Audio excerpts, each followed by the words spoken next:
إن الحمد لله نحمده ونستعينه ونستغفره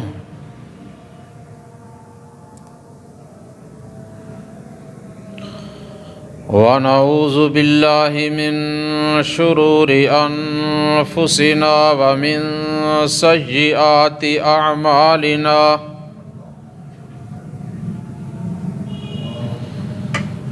من يهده الله فلا مضل له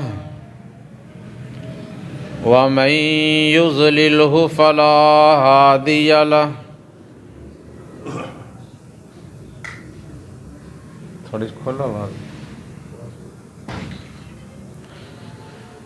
وأشهد أن لا إله إلا الله وحده لا شريك له وأشهد أن محمدًا عبده ورسوله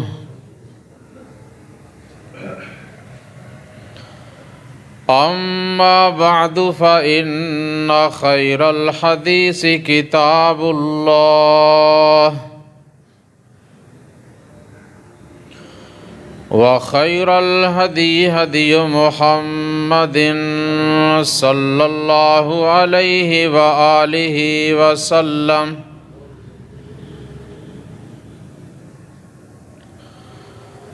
وشر الأمور محدثاتها وكل محدثة بدعة وكل بدعة ضلالة وكل ضلالة في النار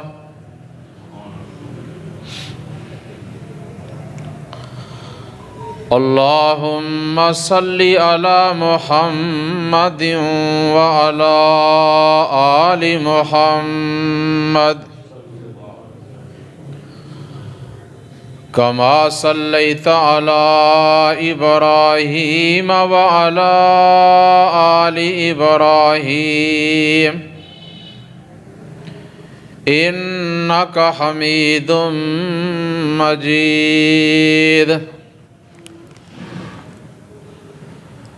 اللهم بارك على محمد وعلى آل محمد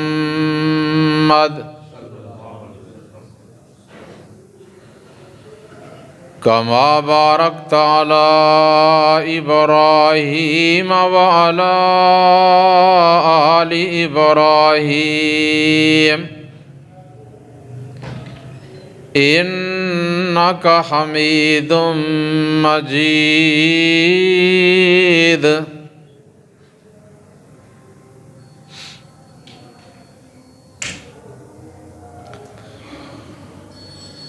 رب اشرح لي صدري ويسر لي أمري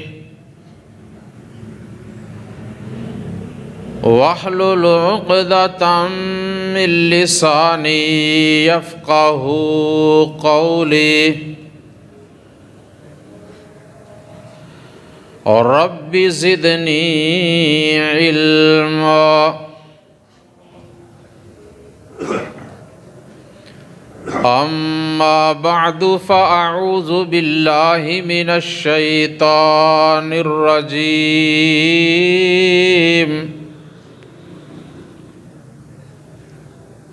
بسم الله الرحمن الرحيم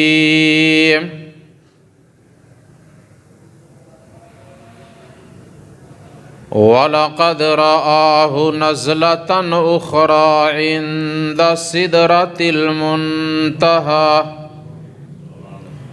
عِندَهَا جَنَّةُ الْمَأْوَى إِذْ يَغْشَى السِّدْرَةَ مَا يَغْشَى مَا زَاغَ الْبَصَرُ وَمَا طَغَى لقد رأى من آيات ربه الكبرى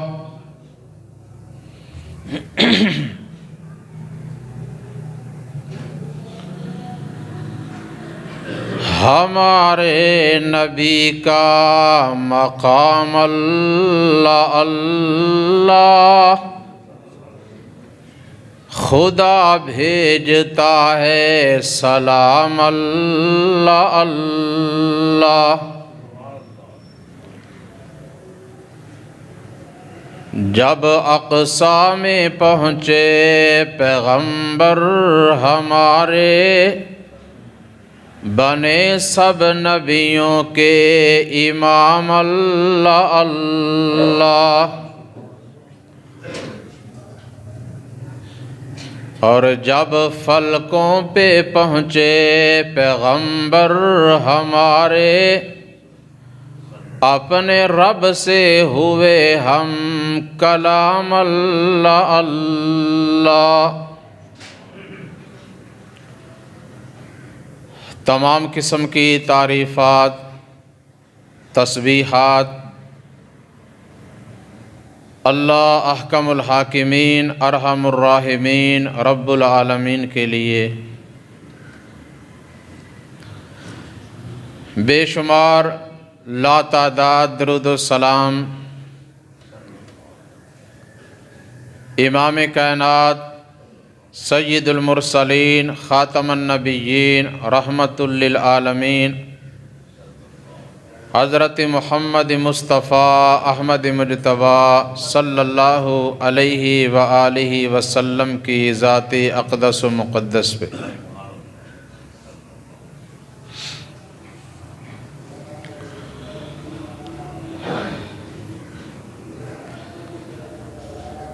محترم سامعین،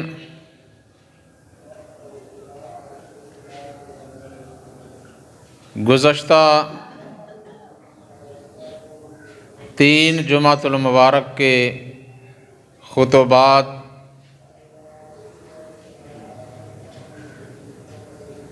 معراج النبی صلی اللہ علیہ وآلہ وسلم کے مقدس اور بہترین عنوان پر آپ سماعت فرما رہے ہیں۔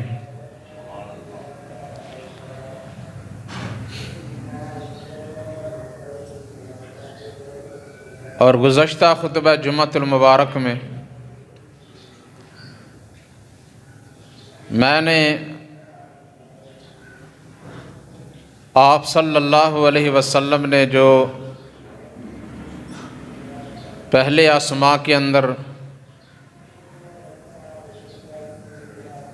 اپنی امت کے کچھ نافرمان لوگوں کا انجام دیکھا اور کچھ فرما بردار لوگوں کے عالی شان خوبصورت مکانات دیکھے، ان کا تذکرہ کیا تھا۔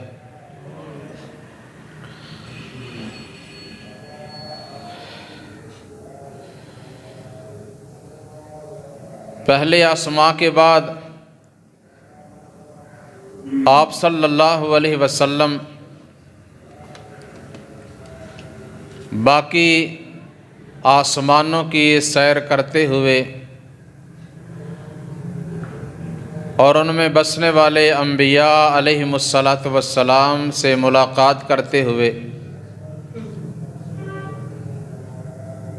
7ویں آسماں پر پہنچے۔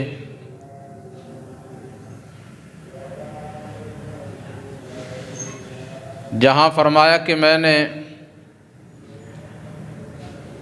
بیت المعمور دیکھا۔ بیت المعمور کیا ہے؟ فرمایا جس طرح زمین کے اوپر بیت اللہ ہے، خانہ کعبہ ہے، اسی طرح 7ویں آسمان پر بیت المعمور ہے، جو کہ فرشتوں کا کعبہ ہے۔ اور اس زمین والے خانہ کعبہ کے بالکل عین اس کے اوپر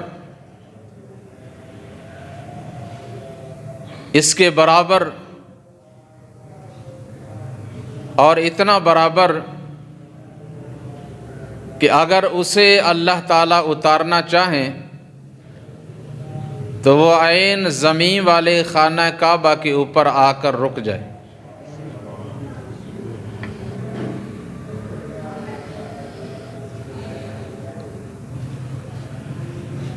تو فرمایا میں نے وہاں دیکھا فرشتے اپنے رب کی عبادت میں مصروف ہیں، کوئی قیام کر رہا ہے، کوئی رکوع میں جھکا ہے، کوئی سجدے میں گرا ہوا ہے،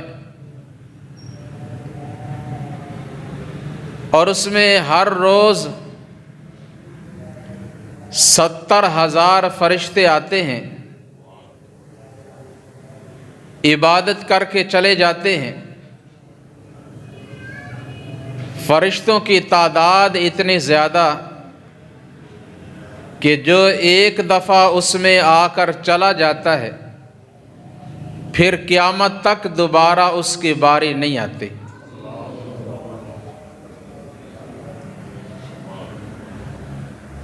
اتنی زیادہ تعداد، یہ انسانوں کی، مسلمانوں کی خوش نصیبی ہے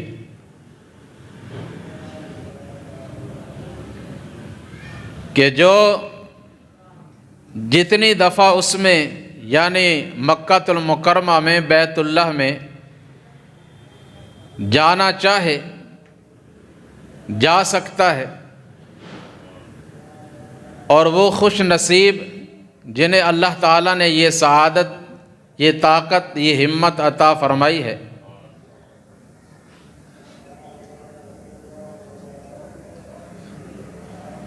کئی مسلمان ہر سال وہاں جا کر عمرہ ادا کرتے ہیں اور اس کے علاوہ طواف کرتے ہیں، نمازیں ادا کرتے ہیں، اور کئی سال میں کئی بار وہاں چلے جاتے ہیں، اور اس ملک کے باشندے جب چاہیں بیت اللہ میں داخل ہو جائیں، اپنے رب کی عبادت کریں۔ لیکن وہاں بیت المعمور میں فرشتوں کے بارے میں فرمایا کہ جو ایک دفعہ آ کر چلا گیا دوبارہ اس کی باری نہیں آتی۔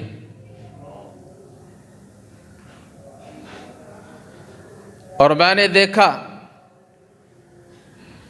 کہ اللہ کے خلیل ابراہیم علیہ السلام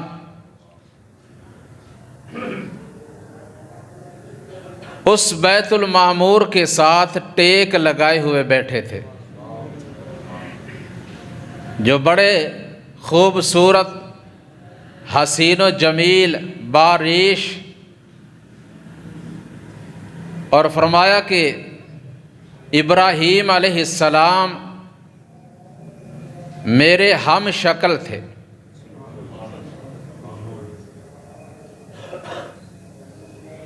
تو ابراہیم علیہ السلام کی یہ کتنی بڑی فضیلت اور ان کی خوش نصیبی کہ جب زمین پر رہے، اس دنیا میں رہے، تو اللہ کے گھر بیت اللہ، خانہ کعبہ کے ساتھ وابستہ رہے، اس کی تعمیر کرنے والے، اسے آباد کرنے والے ابراہیم علیہ السلام، اور تعلق اتنا گہرا کعبے کے ساتھ، اسی وجہ سے جب اللہ تعالیٰ نے ان کو آسمان پہ اٹھایا تو وہاں بھی کعبے کے ساتھ ان کو جگہ دے دی۔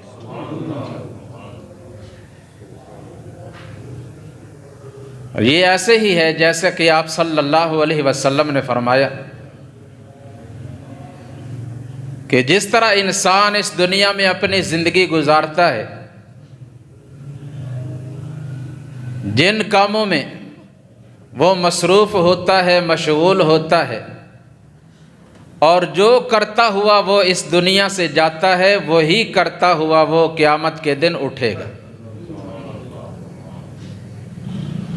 اس لیے اپنے تعلقات اپنے رب کے ساتھ جوڑیں اور اللہ تعالیٰ کے گھروں کے ساتھ، مساجد کے ساتھ وابستہ رہیں۔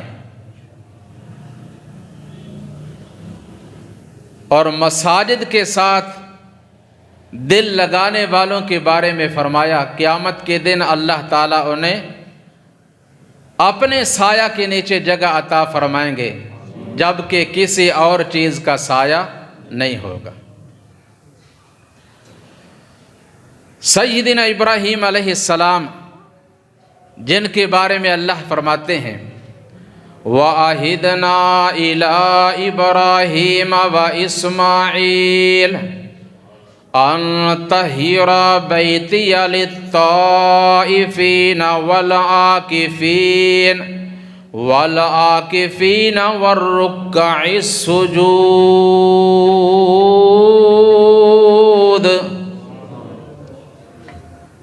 ہم نے ابراہیم اور اسماعیل علیہ السلام سے یہ وعدہ لیا اور ان کے ذمے یہ کام لگایا کہ تم میرے اس گھر بیت اللہ کو طواف کرنے والوں کے لیے، اعتکاف بیٹھنے والوں کے لیے، قیام کرنے والوں کے لیے، رکوع اور سجدے کرنے والوں کے لیے پاک صاف رکھو گے۔ اور وہ اپنی زندگی میں یہ کام کرتے رہے۔ اور فرما کہ میں نے دیکھا ان کے سامنے دو قسم کے لوگ بیٹھے ہیں۔ کچھ وہ لوگ ہیں جو بڑے خوبصورت، جن کے چہرے چمکدار، اس طرح چمکنے والے جیسے 14ویں رات کا چاند چمکنے والا ہے، اور ان کے علاوہ کچھ ایسے لوگ بھی تھے کہ جن کے چہرے اتنے زیادہ چمکدار نہیں تھے، ان سے کچھ کم ہیں۔ انہیں حکم ملا کہ اس نہر میں غسل کر کے آئیں۔ غسل کیا، رنگ قدرے سفید ہو گیا۔ پھر ایک اور نہر میں غسل کرنے کا حکم دیا، چہروں پہ اور چمک آ گئی۔ پھر ایک تیسری نہر میں انہیں غسل کرنے کا حکم ملا۔ جب غسل کیا تو وہ بھی دوسرے لوگوں کی طرح عین صاف، شفاف اور چمکدار بن گئے اور ان کے ساتھ مل کر بیٹھ گئے۔ میں نے ان لوگوں کے بارے میں پوچھا کہ یہ کون لوگ ہیں؟ مجھے بتایا گیا کہ پہلے لوگ وہ لوگ ہیں کہ جن کی زندگیاں، جن کی عمر، بچپن، جوانی، بڑھاپا، پوری زندگی اپنے رب کی عبادت میں گزری، جنہوں نے اپنے رب کی نافرمانی نہیں کی، گناہوں سے اپنے آپ کو بچا کر رکھا، گناہوں سے دور رہے، یہ وہ لوگ ہیں۔ اور دوسرے لوگ جن کے بارے میں اللہ فرماتے ہیں وَآخَرُونَ اعْتَرَفُوا بِذُنُوبِهِمْ خَلَطُوا عَمَلًا صَالِحًا وَآخَرَ سَيِّئًا عَسَى اللَّهُ أَن يَتُوبَ عَلَيْهِمْ إِنَّ اللَّهَ غَفُورٌ رَحِيمٌ۔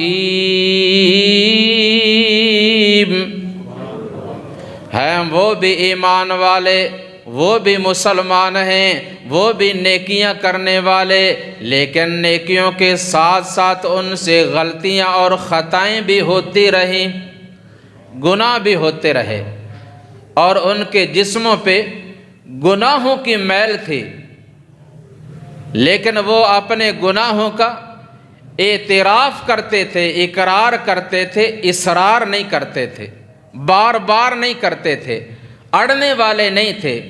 غلطیاں خطائیں بھی ہوتی اور وہ توبہ و استغفار بھی کیا کرتے۔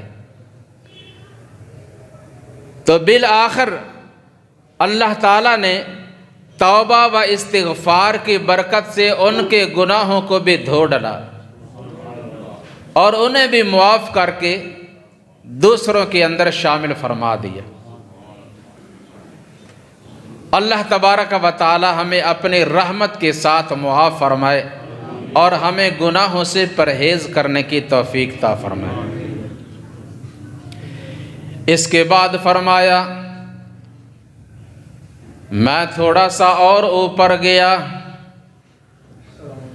بیت المعمور کے بعد فرمایا وہاں میں نے دیکھا ایک بہت بڑا درخت ہے جسے سدرہ کہتے ہیں اور اس کا نام ہے سدرۃ المنتہا۔ بیری کا درخت، اتنا بڑا درخت، فرمایا کہ جس کے پھل بڑے بڑے گھڑوں جیسے اور اس کے پتے اتنے بڑے کہ جتنا بڑا ہاتھی کا کان ہوتا ہے، بڑے بڑے پتے اور بڑے بڑے پھل۔ سدرۃ المنتہا،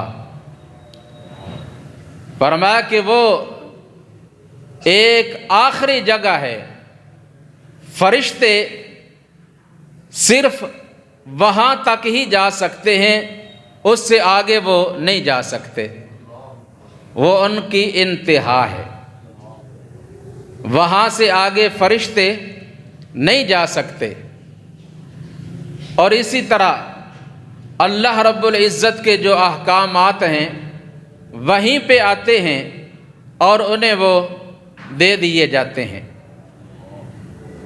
اللہ تعالیٰ کے احکامات، اللہ کے پیغام وہیں پہ ان کو سنا دیے جاتے ہیں اور جو ان کے ذمے اللہ کام لگانا چاہیں وہیں پہ لگا دیے جاتے ہیں۔ فرمایا میں نے دیکھا اس درخت کی جڑ سے ایک نہر نکل رہی ہے جس کا پانی دودھ سے زیادہ سفید، برف سے ٹھنڈا، شہد سے زیادہ میٹھا، کستوری سے بھی زیادہ خوشبودار، اور جس کے دونوں کنارے لال موتیوں اور یاقوت و مرجان سے جڑے ہوئے ہیں، بڑے خوبصورت کنارے، اور کناروں پہ برتن بھی سونے اور چاندی کے لگائے گئے ہیں۔ مجھے وہاں سے ایک پیالہ بھر کر دیا گیا، میں نے جب پیا تو بڑا ہی عمدہ، خوشبودار اور بڑا ہی لذیذ پانی۔ میں نے پوچھا یہ نہر کون سی نہر ہے؟ جبریل امین علیہ السلام نے بتایا کہ یہی وہ نہر کوثر ہے جو اللہ سبحانہ و تعالی آپ کو قیامت کے روز عطا فرمائیں گے، اور اسی میں سے آپ اپنے امت کے فرما بردار لوگوں کو پانی پلائیں گے۔ قیامت کے دن اور کوئی کنواں، کوئی چشمہ نہیں ہوگا اور نہ ہی کوئی اور پانی پلانے والا ہوگا، بس صرف یہ ایک ہی حوض کوثر ہوگا، جس کے بارے میں اللہ فرماتے ہیں بسم اللہ الرحمن الرحیم اِنَّا أَعْطَيْنَاكَ الْكَوْثَرَ فَصَلِّ لِرَبِّكَ وَانْحَرْ إِنَّ شَانِئَكَ هُوَ الْأَبْتَرُ۔ اسی کے بارے میں اللہ تعالیٰ نے یہ سورت نازل فرمائی، اور آقا فرماتے ہیں قیامت کے دن میں اپنی امت کے مسلمانوں کو اس میں سے پانی پلاؤں گا، اور جس خوش نصیب کو وہ پانی نصیب ہو گیا، جس نے پی لیا پھر قیامت کے دن جو 50,000 سال کے برابر لمبا دن، جنت میں داخل ہونے تک اسے کبھی پیاس نہیں لگے گی۔ اللہ ہم سب کو نصیب فرمائے۔ صحیح بخاری کی حدیث، فرمایا میری امت کے لوگ آ رہے ہوں گے، میں پلا رہا ہوں گا، ان آنے والوں میں سے کچھ لوگ آئیں گے ہیں کلمہ گو، کلمہ پڑھنے والے، اپنے آپ کو مسلمان کہلانے والے، لیکن انہیں روک دیا جائے گا۔ میں کہوں گا فرشتوں آنے دو، یہ تو میری امت کے لوگ ہیں، انہیں کیوں روک رہے ہو؟ فرشتے کہیں گے اِنَّكَ لَا تَدْرِي مَا أَحْدَثُوا بَعْدَكَ، اے محبوب صلی اللہ علیہ وسلم آپ کو معلوم نہیں، آپ نہیں جانتے کہ آپ کے جانے کے بعد یہ لوگ بدعات کرنے لگ گئے، وہ کام جو قرآن و حدیث کتاب و سنت میں نہیں، انہوں نے خود بنائے، خود ایجاد کیے اور بدعات میں مشغول ہو گئے۔ بدعات کیا ہیں؟ وہ کام جو قرآن و حدیث میں تو نہیں ہے، لیکن کرنے والے اس کو نیکی اور ثواب سمجھ کر کرتے ہیں، حالانکہ وہ کرنے کا ثواب نہیں ہوتا۔ ثواب کس کام پہ ہوتا ہے، کس عمل پہ ہوتا ہے؟ جو کتاب و سنت کے عین مطابق ہو، وہی اللہ قبول کرتے ہیں، اور جو قرآن و حدیث میں نہیں، وہ کرنے والے کو ثواب نہیں مل سکتا، ثواب ہی نہیں بلکہ وہ گناہ گار ہوگا، اس کی دوسری نیکیاں بھی ضائع ہو جاتی ہیں۔ اس لیے یہ خوب سوچ لو اور سمجھ لو، یاد رکھو یہ بہت سے کام جو لوگ ثواب سمجھ کر کر رہے ہیں، کل 7واں 40واں برسی 11ویں شب برات کا ختم، شب معراج کا ختم، کنڈوں کا ختم، 11ویں 12ویں، یہ ساری بدعات ہیں، ان کا قرآن و سنت میں قطعاً کوئی وجود نہیں ہے۔ لہٰذا ہمیں ایسے کاموں سے بچنا چاہیے، اور یہ بدعات کرنے والوں کو حوض کوثر کا پانی نصیب نہیں ہوگا۔ پھر فرمایا کہ میں نے اسی سدرۃ المنتہا کے پاس جبریل امین علیہ السلام کو ان کی اصل شکل میں دیکھا۔ فرمایا وَلَقَدْ رَآهُ نَزْلَةً أُخْرَى عِنْدَ سِدْرَةِ الْمُنْتَهَى عِنْدَهَا جَنَّةُ الْمَأْوَى إِذْ يَغْشَى السِّدْرَةَ مَا يَغْشَى مَا زَاغَ الْبَصَرُ وَمَا طَغَى لَقَدْ رَآ مِنْ آيَاتِ رَبِّهِ الْكُبْرَى۔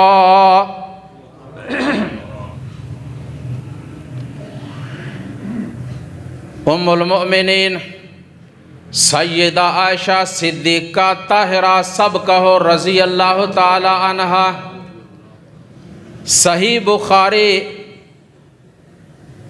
تفسیر سورۃ النجم 27ویں پارے کی سورۃ النجم، اس سورت کی تفسیر میں واضح طور پہ حدیث موجود ہے۔ ام المؤمنین حضرت عائشہ رضی اللہ تعالی عنہا سے تابعین میں سے ایک تابع مسروق نامی، انہوں نے سوال کیا ام المؤمنین مجھے ذرا بتا دیں آیا رسول اللہ صلی اللہ علیہ وسلم نے معراج والی رات اللہ تعالیٰ کو دیکھا تھا کہ نہیں؟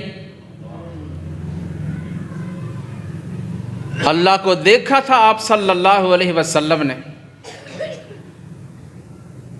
اب ہم سنتے ہیں آج کل بڑے بڑے علماء نامی گرامی، لیکن ایسی باتیں بیان کرتے ہوئے اللہ تعالیٰ سے ڈر نہیں لگتا، خوف نہیں کھاتے اللہ سے کہ موضوع اور من گھڑت روایات اور قصے کہانیاں بیان کرنے والے بیان کرتے کرتے سفر معراج یہاں تک پہنچ جاتے ہیں کہ آپ صلی اللہ علیہ وسلم عرش معلیٰ کے اوپر چلے گئے، اللہ تعالیٰ کے برابر بیٹھ گئے، اللہ تعالیٰ کے آمنے سامنے اس طرح جیسے دونوں ایک دوسرے کو دیکھ رہے ہوتے ہیں۔ آپ نے اللہ تعالیٰ کو دیکھا، اللہ نے آپ کو اپنے برابر عرش پہ بٹھایا، اور ایسے انداز میں کہ اللہ تعالیٰ آپ کا عاشق تھا، آپ اللہ کے معشوق، اللہ تعالیٰ آپ کے انتظار میں تھا، اللہ تعالیٰ آپ کی زیارت کے لیے، آپ صلی اللہ علیہ وسلم کے دیدار کے لیے ترس رہا تھا۔ ایسی کوئی بات نہیں، نہ قرآن کریم کی ایسی کوئی آیت اور نہ ہی نبی اکرم صلی اللہ علیہ وسلم کی ایسی کوئی حدیث۔ اللہ تعالیٰ خالق ہے، مالک ہے، بے نیاز ہے، آپ صلی اللہ علیہ وسلم اللہ کے بندے ہیں، آپ اللہ کی مخلوق ہیں۔ ایک شان، ایک مقام، ایک مرتبہ اپنی جگہ پہ وہ پوری کائنات کے جنوں، انسانوں اور فرشتوں سے بھی اونچا ہے، لیکن آپ اللہ کے برابر نہیں ہیں، کیونکہ اللہ کے برابر کوئی بھی نہیں ہے۔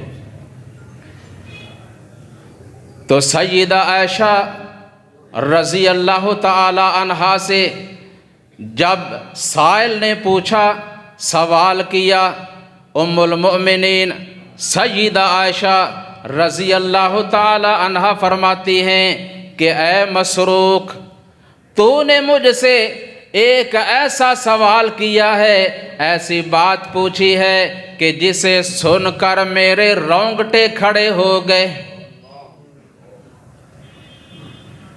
پھر اس کے ساتھ ہی فرمانے لگیں، آپ صلی اللہ علیہ وسلم نے اللہ تعالیٰ کو معراج والی رات دیکھا نہیں ہے۔ یہ کون فرما رہی ہیں؟ میری بات نہیں، فقیہ امت ام المؤمنین زوجہ رسول صلی اللہ علیہ وسلم سیدہ عائشہ رضی اللہ تعالی عنہا، وہ عائشہ کہ جن کے بارے میں احادیث میں واضح طور پہ موجود ہے، جب کبھی کوئی مسئلہ ایسا سوال درپیش ہوتا کہ صحابہ کرام کو اس کا حل کہیں سے نہ ملتا، تو بالآخر وہ حضرت عائشہ کے دروازہ پہ آتے رضی اللہ تعالی عنہا۔ حضرت عبداللہ ابن مسعود رضی اللہ تعالیٰ عنہ فرماتے ہیں کہ ہم نے جو بھی مسئلہ ان سے پوچھا، وجدنا عندها علما، ہمیں ان کے پاس سے اس کا حل مل جاتا۔ وہ صرف نبی صلی اللہ علیہ وسلم کی بیوی ہی نہیں، آپ کی شاگردہ بھی ہیں، آپ کے احکامات، آپ کی تعلیمات کو اپنے دل و دماغ میں محفوظ کرنے والی۔ تو انہوں نے فرمایا آپ صلی اللہ علیہ وسلم نے نہیں دیکھا، اور ساتھ ہی یہ بھی فرمایا کہ سنو، جو آدمی یہ 3 باتیں کرے تو سمجھ لیں وہ بہت بڑا جھوٹا آدمی ہے، اس کا اللہ کے رسول صلی اللہ علیہ وسلم پر افتراء ہے، جھوٹ ہے۔ پہلی بات جو یہ کہے کہ نبی اکرم صلی اللہ علیہ وسلم نے اللہ کی طرف سے آنے والے احکامات میں سے، پیغامات میں سے کسی ایک بات کو بھی اپنے پاس چھپا لیا، امت تک نہیں بیان کیا، تو اس کا اللہ کے نبی پر جھوٹ ہے۔ اور اس سفر معراج میں بیان کرنے والے کئی یہ بھی بیان کر دیتے ہیں کہ اللہ نے اپنے نبی صلی اللہ علیہ وسلم کو اپنے بالکل برابر اپنے قریب بٹھا کر کچھ راز کی باتیں بھی کی تھیں جو اللہ اور نبی صلی اللہ علیہ وسلم کے درمیان تھیں، اور آپ نے وہ آ کر بیان نہیں کی، حالانکہ ایسی بھی کوئی بات نہیں۔ اللہ تعالیٰ فرماتے ہیں میرا نبی خائن نہیں ہے، اور وہ اللہ کی طرف سے آئی ہوئی باتیں انہیں بیان کرنے میں بخل سے بھی کام نہیں لیتے، واضح الفاظ میں بیان کر دیتے ہیں۔ تو فرمایا جو یہ کہے کہ آپ نے کسی بات کو اپنے پاس چھپا لیا تھا، بیان نہیں کیا تھا، تو اس کا اللہ کے نبی پر جھوٹ ہے۔ اور پھر اس کے ثبوت میں دلیل کے طور پر قرآن مجید کی یہ آیت تلاوت کی، سورہ المائدہ کی، یا ایھا الرسول بلغ ما انزل الیک من ربک وان لم تفعل فما بلغت رسالتہ واللہ یعصمک من الناس۔ فرمایا اے میرے رسول صلی اللہ علیہ وسلم، آپ کے پاس جو کچھ بھی آپ کے رب کی طرف سے نازل ہوا ہے وہ سب کا سب آپ لوگوں تک پہنچا دیں۔ اگر آپ نے نہ بیان کیا، نہ پہنچایا، تو اس کا مطلب یہ ہوگا کہ آپ نے رسالت کا حق ادا نہیں کیا۔ لیکن ایسی کوئی بات نہیں، آپ نے نبوت و رسالت کا حق ادا کر دیا۔ اگر آپ نے کسی بات کو چھپایا ہوتا تو اس کا مطلب یہ ہے کہ آپ نے حق کی رسالت ادا نہیں کیا، حالانکہ ایسا نہیں ہے۔ تو آپ صلی اللہ علیہ وسلم نے اپنے رب کی تمام باتوں کو امت تک پہنچا دیا، پہلی بات۔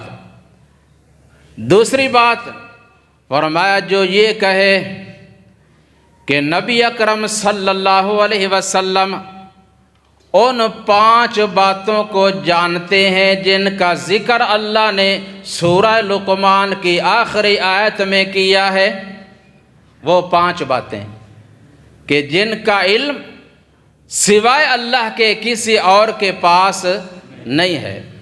پڑھا کریں سورہ لقمان، آخری آیت، ان اللہ عندہ علم الساعۃ وینزل الغیث ویعلم ما فی الارحام وما تدری نفس ماذا تکسب غدا وما تدری نفس بأی ارض تموت ان اللہ علیم خبیر۔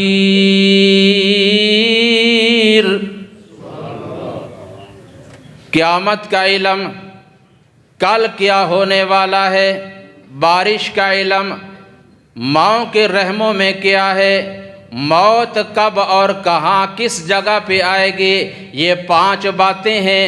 اللہ فرماتے ہیں انہیں صرف اور صرف میں ہی جانتا ہوں، ان کا علم میرے پاس ہے، کسی اور کے پاس ان چیزوں کا علم نہیں۔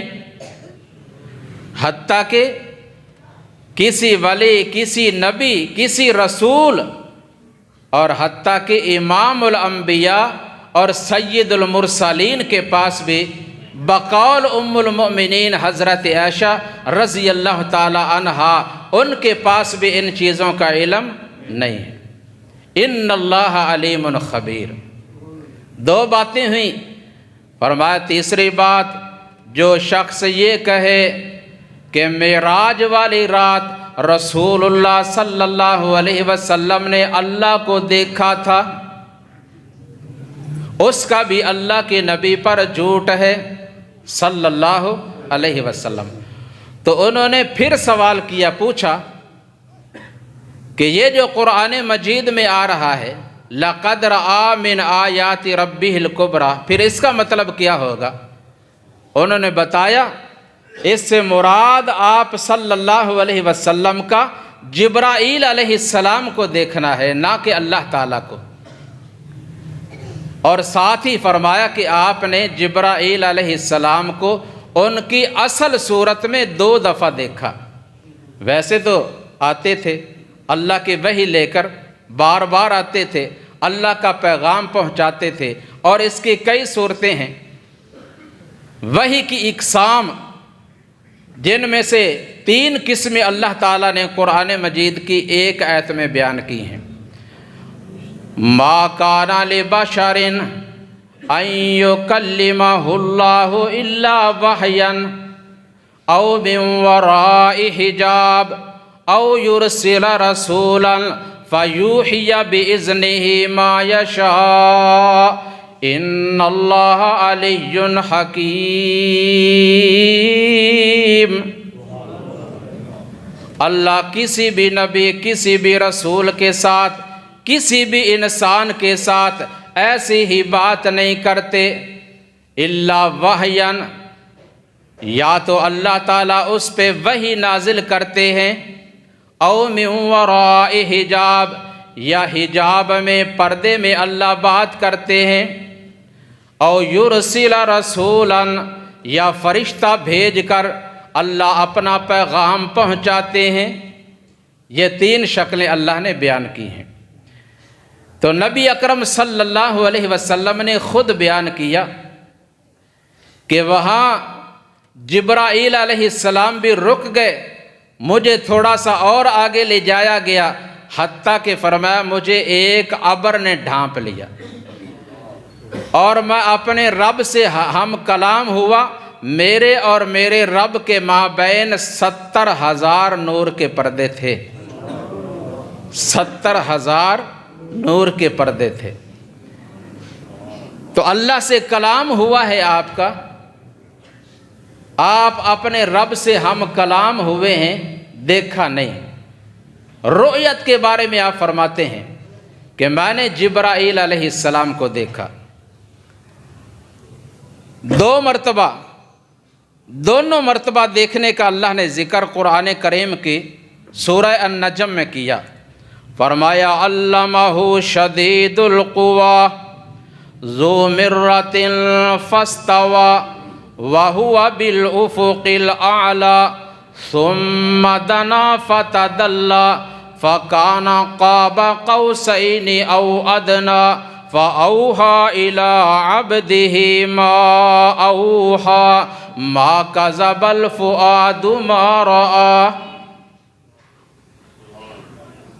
اللہ نے اپنا پیغام پہنچانے کے لیے زور آور، طاقتور فرشتے کو بھیجا، جو آسمان سے اترا اور نیچے آیا اور قریب آیا اور قریب آیا، اتنا قریب آیا کہ آپ صلی اللہ علیہ وسلم اور جبرائیل کے درمیان اتنا فاصلہ باقی رہ گیا جتنا کہ کمان کے 2 سرے ہوتے ہیں، ایک سرے سے لے کر دوسرے سرے تک کتنا فاصلہ ہو سکتا ہے؟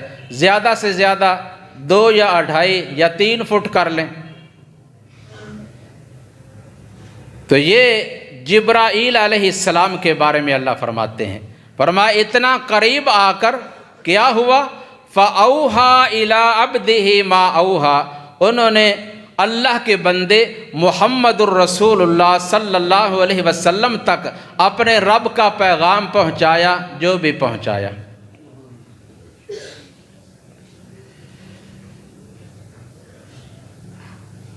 دوسری مرتبہ دیکھنا، یہ پہلی بار جو آپ نے سنا یہ زمین پر دیکھنا تھا، ابتدا میں جب سورہ المدثر کی آیات کا نزول ہوا تھا۔ دوسری بار اللہ فرماتے ہیں وَلَقَدْ رَآهُ نَزْلَةً أُخْرَى عِنْدَ سِدْرَةِ الْمُنْتَهَى، آپ صلی اللہ علیہ وسلم نے جبرائیل علیہ السلام کو دوسری دفعہ سدرۃ المنتہا کے پاس دیکھا، اس کے پاس جنت المأویٰ بھی ہے، اور اس بیری کے درخت پر چھا رہی تھیں، جو چیزیں بھی چھا رہی تھیں، آپ صلی اللہ علیہ وسلم فرماتے ہیں وہ بہت بڑا بیری کا درخت ہے، ہر پھل اور ہر پتے کے اوپر ایک ایک فرشتہ ہے جو اپنے رب کی تسبیح بیان کر رہا ہے۔ بیت المعمور میں دیکھا فرشتے اپنے رب کی عبادت کر رہے ہیں، سدرۃ المنتہا پہ فرشتے اپنے رب کا ذکر کر رہے ہیں، کتنا خوبصورت اور عجیب منظر۔ فرمایا وہاں میں نے جبرائیل کو دیکھا، اصل شکل میں ان کے 600 پر ہیں، 600 پر، اور ایک ایک پر اتنا بڑا۔ فرمایا جب وہ زمین پہ آ رہے تھے نا، 2 پر انہوں نے پھیلائے جس نے آسمان کے تمام کناروں کو ڈھانپ لیا۔ وہ کتنا بڑا فرشتہ ہوگا۔ اللہ اکبر۔ اس کے بعد فرمایا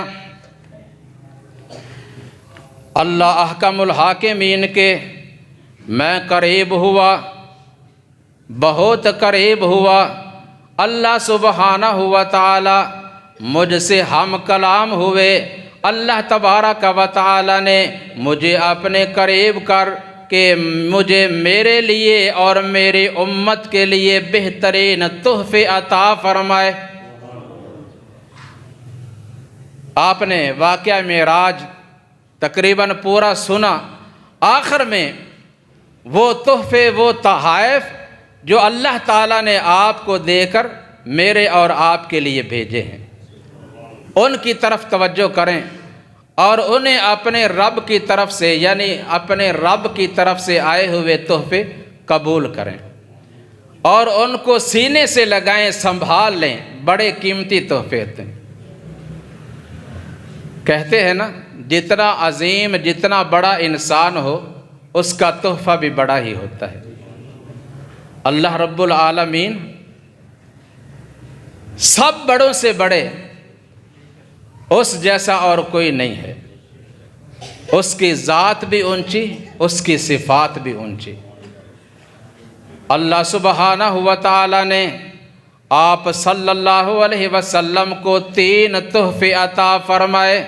صحیح بخاری کی حدیث، مسلم کی حدیث، آپ فرماتے ہیں مجھے لیلۃ المعراج میں میرے رب نے 3 تحفوں سے نوازا جو کہ میرے لیے اور میری امت کے لیے ہیں۔ پہلا تحفہ فرمایا، اللہ نے فرمایا 50 نمازیں ہیں آپ کے لیے اور آپ کی امت کے لیے، یہ 50 نمازیں ہیں۔ دوسرا تحفہ فرمایا سورہ البقرہ کی آخری 2 آیات، آمن الرسول بما انزل الیہ من ربہ والمؤمنون، یہاں سے آخر تک فرمایا جو مسلمان سونے سے پہلے ان 2 آیات کو پڑھ لیتا ہے، یہ دونوں آیات اس کے لیے کافی ہو جاتی ہیں۔ اللہ تعالیٰ نے خود وہ الفاظ اور وہ دعا کے جملے اپنے بندوں کو سکھائے اور مانگنے کا طریقہ اور سلیقہ بتایا، جس میں انسان اپنے رب سے اپنے گناہوں کی معافی بھی مانگتا ہے، اللہ سے اس کی رحمت کا سوال بھی کرتا ہے اور اپنے دشمنوں کے مقابلہ میں اپنے رب سے مدد بھی مانگتا ہے۔ یہ دونوں آیات زبانی یاد ہونی چاہیے ہر مسلمان کو، اور سونے سے پہلے ان کو پڑھ کر سونا چاہیے۔ تیسری چیز فرمایا مغفرۃ لمن لا یشرک باللہ من امتی، اللہ نے فرمایا اے محبوب صلی اللہ علیہ وسلم، میں آپ کی امت کو، آپ کے ہر اس امتی کو معاف کر دوں گا، اس کی بخشش فرما دوں گا کہ جس نے زندگی میں میرے ساتھ کسی اور کو شریک نہ بنایا۔ یعنی توحید کا تحفہ، جس نے اللہ تعالیٰ کو اس کی ذات میں، صفات میں، عبادات میں، اختیارات میں، احکامات میں وحدہ لا شریک سمجھا، اللہ نے اس کی مغفرت کا وعدہ فرما لیا۔ اور دیکھیے اللہ تعالیٰ نے اپنے نبی صلی اللہ علیہ وسلم کو اپنے قریب بلا کر اور سب سے اونچا کر کے اپنے رحمت کے برکات کے دروازے کھول دیے، لیکن مشرک اور بدعتی کے لیے وہاں بھی اللہ نے جواب دے دیا کہ شرک کرنے والے کی بخشش نہیں ہوگی، جو شرک سے اپنا دامن بچا کر رکھے گا اس کو میں ضرور معاف کر دوں گا۔ ان اللہ لا یغفر ان یشرک بہ ویغفر ما دون ذلک لمن یشاء ومن یشرک باللہ فقد ضل ضلالا بعیدا۔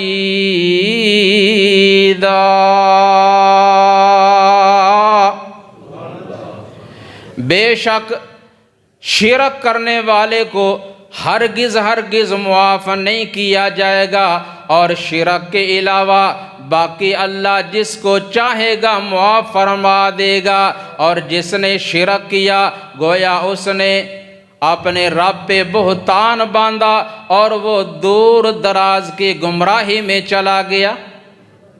اس لیے شرک سے بچو، شرک کرنے والے پر اللہ نے جنت کو حرام قرار دے دیا ہے۔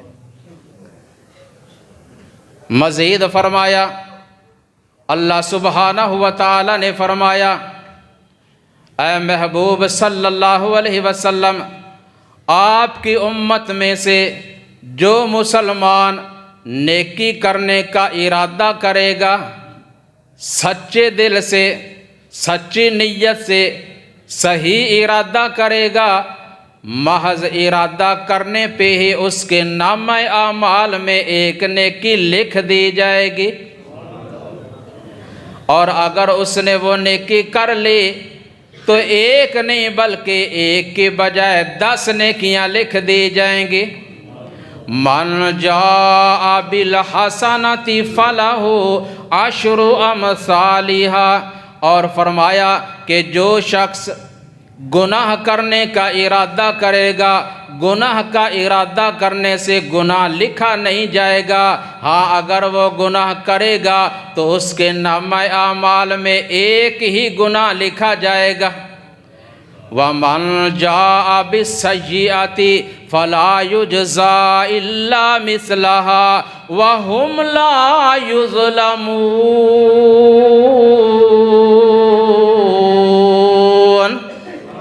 اللہ کتنا غفور الرحیم ہے، رؤوف الرحیم ہے اپنے بندوں کے ساتھ۔ نیکی کا ارادہ کرنے سے ہی نیکی لکھ دی گئی، گناہ کا ارادہ کرنے پہ گناہ نہیں لکھا جائے گا۔ جب نیکی کر لی 10 نیکیاں لکھی گئیں، اور اگر گناہ ہو گیا ایک ہی گناہ لکھا جائے گا۔ اللہ اکبر۔ فرمایا میں اپنے رب سے یہ تحفے لے کر واپس آنے لگا، راستہ میں چھٹے آسمان پر سیدنا موسیٰ علیہ السلام سے ملاقات ہوئی۔ پوچھا اے محمد صلی اللہ علیہ وسلم، اپنے رب سے کیا انعامات ملے؟ بتایا۔ جب 50 نمازوں کے بارے میں بتایا تو سیدنا موسیٰ علیہ السلام فرمانے لگے، یا رسول اللہ صلی اللہ علیہ وسلم، یہ 50 نمازیں آپ کی امت پہ بڑے مشکل ہیں، بڑی بھاری گزریں گی۔ میں تجربہ کر چکا ہوں، اپنی امت کو آزما چکا ہوں، ان پہ صرف 2 نمازیں اللہ نے فرض کی تھیں، وہ 2 بھی نہیں پڑھتے تھے، بہت کم 2 نمازیں بھی ان کے لیے مشکل ہے۔ تو یہ 50 یہ تو بہت زیادہ ہیں۔ اپنے رب کے پاس واپس جائیں، اپنے رب کی بارگاہ میں دعا کریں، التجا کریں، اللہ ان میں کمی فرما دے۔ فرمایا میں واپس گیا، اللہ کے حضور التجا کی، اللہ تعالیٰ نے 10 نمازیں کم کر دیں۔ پھر یہی بات ہوئی، 10 اور کام، حتیٰ کہ 5 نمازیں باقی رہ گئیں۔ موسیٰ علیہ السلام نے فرمایا آقا یہ 5 بھی زیادہ ہیں، آپ کی امت کے لوگ نہیں پڑھیں گے، کیا خیال ہے؟ نہیں نہ پڑھیں گے؟ موسیٰ علیہ السلام نے سچ فرمایا تھا، 5 بھی زیادہ ہیں، آپ کی امت کے لوگ نہیں پڑھیں گے۔ آپ صلی اللہ علیہ وسلم فرمانے لگے اب مجھے اللہ کے پاس جاتے ہوئے حیا آتی ہے، اور جو 5 بھی نہیں پڑھے گا میں پھر اس کو اپنا امتی ہی نہیں مانوں گا۔ میرا امتی بھی وہی ہے جو 5 نمازیں باقاعدگی سے ادا کرے گا۔ تو فرمایا اللہ رب العزت کی طرف سے جواب آیا، اے محبوب صلی اللہ علیہ وسلم اب 5 نمازیں فرض کر دی گئی ہیں، لکھ دی گئی ہیں، 5 نمازیں آپ پڑھیں گے، آپ کی امت کے مسلمان پڑھیں گے، مگر میں اجر و ثواب 50 کا ہی عطا کر دوں گا۔ پڑھنے کے لحاظ سے 5 اور ثواب کے اعتبار سے 50۔ کتنا بڑا انعام، کتنا بڑا تحفہ۔ واپس آپ تشریف لائے، آپ صلی اللہ علیہ وسلم نے آ کر لوگوں کو بتایا آج کی رات مجھے میرے رب نے بلایا، میں مسجد اقصی بیت المقدس تک گیا، وہاں سے آسمانوں پر گیا۔ آپ نے پورا واقعہ بیان فرمایا۔ کفار بغلیں بجاتے ہوئے کہنے لگے آج اس نے یہ ایک ایسی بات کی ہے جس کو کسی نے بھی نہیں ماننا، یہ موقع مل گیا ہمیں محمد صلی اللہ علیہ وسلم کو جھٹلانے کا۔ سب سے پہلے ابو جہل آپ کے سب سے زیادہ مخلص قریبی دوست ابو بکر صدیق سے ملا رضی اللہ تعالی عنہ، اور مشرکین کفار کی سب سے زیادہ کوشش یہی ہوتی تھی کہ ابو بکر کو محمد صلی اللہ علیہ وسلم سے جدا کیا جائے، لیکن پورا زور لگا لیا، جدا نہیں کر سکے۔ رب نے ایسا جوڑ ملایا کہ اب تک بھی وہ اکٹھے ہی ہیں، نہ اس وقت توڑ سکے اور نہ ہی اب توڑ سکتے ہیں۔ کہا ابو بکر بتائیے کیا خیال ہے، اگر کوئی شخص یہ کہے تو آپ مان لیں گے؟ فرمانے لگے کوئی جا تو نہیں سکتا، انسان کے لیے یہ ناممکن ہے، لیکن مجھے بتاؤ کہ یہ بات کی کس نے ہے، کرنے والا کون ہے؟ کہنے لگے تیرا محمد صلی اللہ علیہ وسلم وہ کہہ رہا ہے۔ تو فرمایا اگر انہوں نے فرمایا ہے تو ابو بکر کا ایمان سنو، پوری دنیا جہاں کے لوگ جھوٹے ہو سکتے ہیں، لیکن محمد کریم صلی اللہ علیہ وسلم کی زبان نبوت سے نکلی ہوئی بات غلط ہو سکتی نہیں ہو سکتی۔ اگر میرے آقا نے فرمایا ہے تو سچ فرمایا ہے۔ آپ صلی اللہ علیہ وسلم کو جب یہ معلوم ہوا تو آپ نے اسی موقع پر انہیں یہ لقب دیا تھا کہ انت الصدیق، انت الصدیق۔ پہلے آپ صرف ابو بکر تھے، آج کے بعد آپ کا نام ابو بکر صدیق ہے رضی اللہ تعالی عنہ۔ اللہ سبحانہ و تعالی ہمیں صحیح معنوں میں دین اسلام کے دائرہ میں رہ کر زندگی بسر کرنے کی توفیق عطا فرمائے، اور ہمیں تمام قسم کی غلطیوں خطاؤں سے محفوظ رکھے۔ سبحان ربک رب العزت عما یصفون وسلام علی المرسلین والحمد للہ رب العالمین۔